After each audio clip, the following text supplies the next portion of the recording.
Bên năm bạn chào nói chuyện mẹ mất tránh nhảy ừ.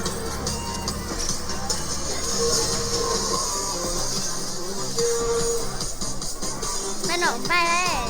Nói chuyện mẹ. Nói chuyện mẹ là mất tránh nhảy.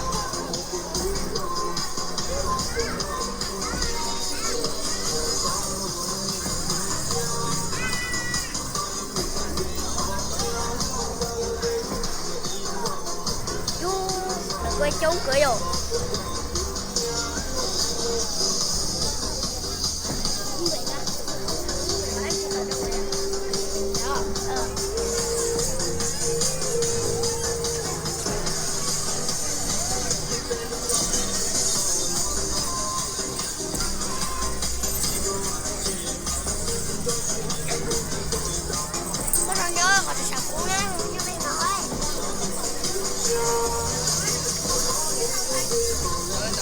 Cho đợi ra bố nó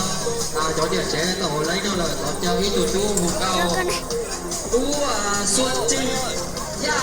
nhớ họ lúc rõ tao nó có cho tổ chú xuân trinh đình ba đình cơn tao cho lò hù rồi cho điện cho tí số đời tao lòng có kế rồi gì tao đi lúc sung chiếc một này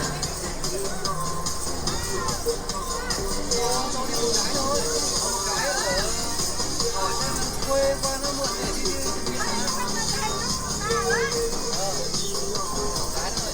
quê nữa xây 1240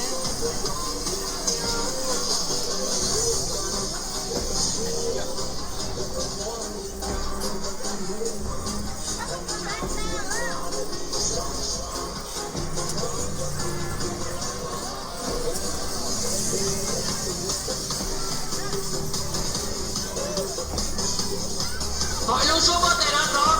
cho điện cháy chơi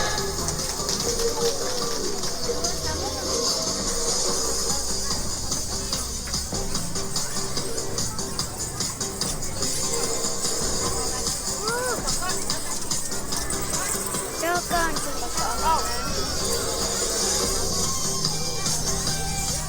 ý mới nhất định có chia sẻ có mình ở đây anh tôi chỉ là một bàn tay à ở tay anh chỉ cười thôi dạ chờ na na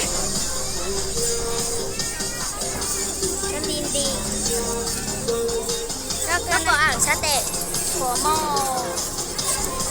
câu quả có cái bữa tí chi bò bò có một cái chỗ con chỉ của mẹ là